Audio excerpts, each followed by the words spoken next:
Good morning, pottery friends. Bon simang, as we say here on Bonaire, on the first day of the week, meaning happy week. And it's happy days. I'm back with the glaze firing.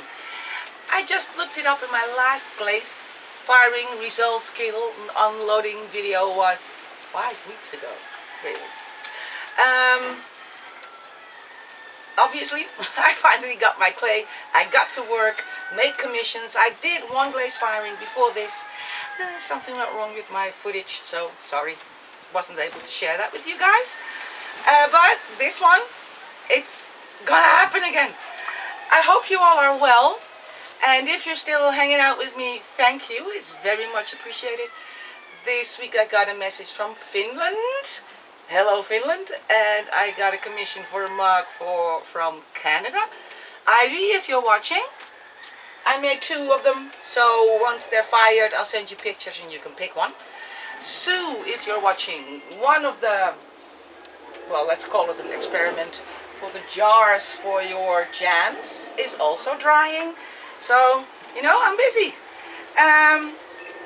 This firing has commissions, some experiments, and some inspired new shapes.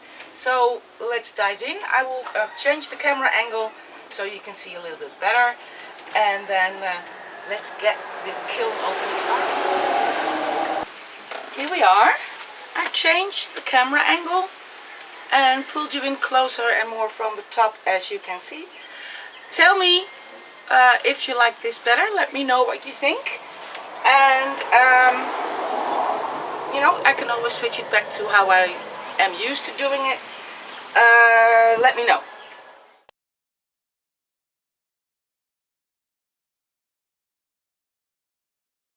So, like I said, I have some commissions, and this, let's start there. This is one of them. It's a simple plate, a bread plate with this design. Now, how did I get to this? And let me show you. I came prepared.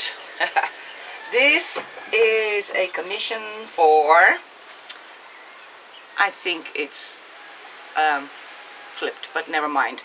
Chefs on Tour Bonaire. Robert will come to your home, make you a delicious dinner, and he wanted bread plates with part of his logo on it. And what I did was I asked him for his flyer because this was just the perfect size. I got one of these soft plastic, what do you call these things, where you put your A4 papers in. I put this underneath. I cut it out from that plastic. Look, let me see up this way. I cut it out from this thin plastic because the first time I did that, I cut out made a stencil from the flyer, but when working with slips, this is paper, gets wet and tears. So I made myself a plastic one because I need to make more. I rolled out the slabs, pushed this in the clay a little bit with a brayer, and then filled that with black slip. You can tell it has shrunk. I don't know if you can tell. And that's how these came to be. The backside, as my other little coral trinket dishes, is impressed with actual coral from Bonaire. So there are a few of these in here for Robert, and we'll get to them when we go further down. This is a new thing for me. I like it a lot. It's an incense burner, that's not new, but the decoration is new. I was very much inspired by Anne from Little Street Pottery, if I'm correct. I will look her up and I'll link her channel in the description box. She makes beautiful instructional videos on throwing, hand building and decorating, and I think she uses porcelain. And she had a video of making flowers with thick slip and you know, moving the colored slip around with a small brush. I absolutely love it. I experimented on this one and on 2 other things. I like it. This might be in my repertoire, so to speak, a little more often.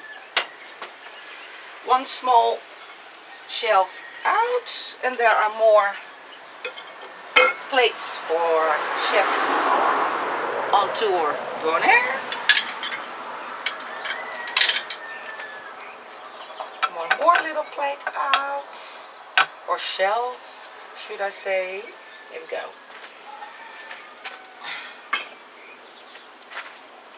Let's get these out of the way immediately. You know them by now. You've seen them.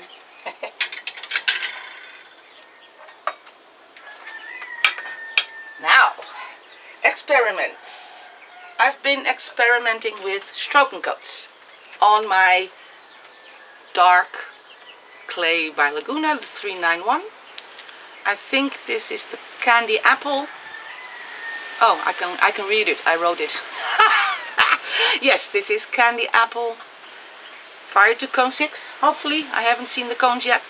And this one is blue isle. And on lighter clay, this is a turquoisey blue. It's a little bit more teal on a dark clay. I actually quite like them. I have ideas for this, so I'll get back to those someday. I have. Woo! Oh, that hasn't happened to me in a long while. It's stuck to the kiln shelf. That must be, I don't know how long ago. What a bummer. Now, I'm not going to touch this because this is razor sharp. But you can see the glaze. I put it on too thick, apparently.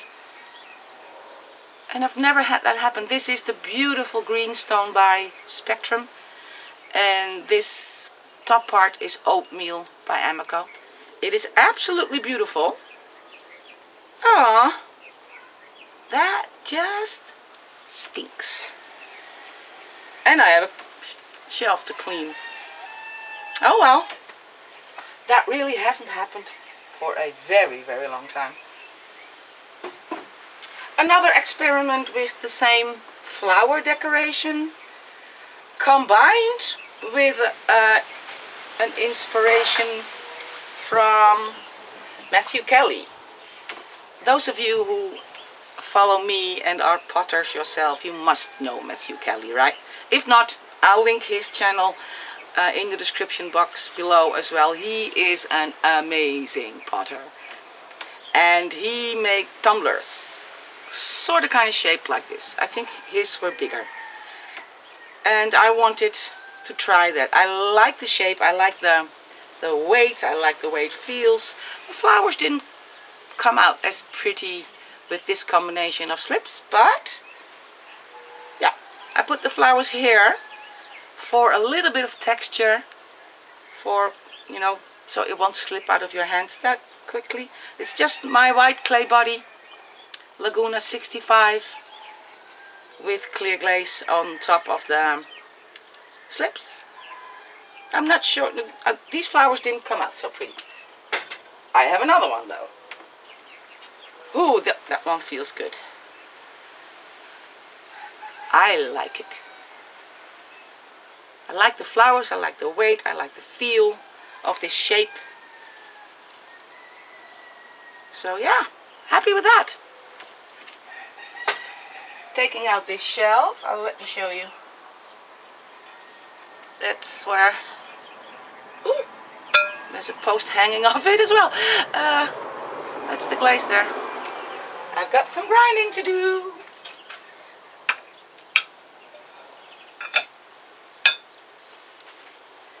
And, oh yeah, those were in here as well. That's right, I forgot. These are little trinket dishes with my flamingo in it, the press mold stamp kind of thing that I made. These are a commission. I made 4 of these. Oh, the glaze is 2 layers of raspberry mist. In my last firing, which I wasn't able to show you, I had put 3 layers on, and it sort of obscured the the texture, but now it doesn't anymore. Now the flamingo is very beautifully pinkish. I have a shorts somewhere on this channel of carving this pretty one, and it's fired now. It's within the hour I got a message from a lovely customer. She is on Bonaire very often. She works partially here and partially in the Netherlands, and she sent me a message, oh, I like that one, after seeing that little carving video. So it's already spoken for. And because I had a little bit of room left, another small trinket dish with Bonaire on it in turquoise. And we will take out another shell. Ooh. Can you still see a little bit? I'm probably not so well. Okay, let's go to the cones first. Cone 5, cone 6, so this is a hot cone 6 on the bottom of my kiln, which means it's a cool cone 6 on the top, which is perfect. Let's start with sgraffito. This was a test as well, in the sense that in my stash I found a bottle of Amico Underglaze Leaf Green, and I think this is it. I'll have to look up my notes. And it was still more than half full, and I remembered that the last time I used it, a long time ago, it didn't come out right. It turned brownish grayish, but I was using a different clear glaze at that time, and with this glaze it comes out as green instead of brown. So that's good news. I have another test. What did I do here? Okay, this is the 391 again, a test tile, and this one I did one dip in antique iron by Opulence. Not very spectacular. It's prettier on white clay. But you have to test. You know that. I have more of the 391. Oh yeah. Oh, I have some pinholes due to the clay, but that's fine. The 391 with white slip on the inside and on the and on the outside. Bisque fired, and then my favorite combo of purple crystal and Norse blue. This has a little bit of pinholing going on, and I think I know why, because these came out of a bisque firing that was a little too cool. I might refire them and then they will be fine. I have another one. Yeah, this one has some, well, it could also be the clay, because this is a clay with grog or sand, I'm not sure. Could be that is why this happened. I'll refire one and see what happens. And if it doesn't go away, it's the clay, which means that if I want to make a mug or something that you put to your mouth, so to speak, I'll have to burnish it better. I do like that beautiful royal purple blue on that black clay, but it does need a white slip underneath. And then I have, well, it's sort of a request, but not quite a commission. Let's see. Yeah. This is a mosquito coil holder. Oh, it pops off so nicely. Look at that. One of my customers came in and said, you know, I use different mosquito coils that are bigger and they don't fit in your holders. Could you make bigger ones? Because it's such a waste to snap off and throw away a piece of that coil to burn against the mosquitoes. Let me see if I did it right. I have my measuring tape here. Oh, look at that. This is now 14 centimeters wide, and the cords she likes to use are 12.5 centimeters. She sent me a picture, so this should fit her coils. And I have another one.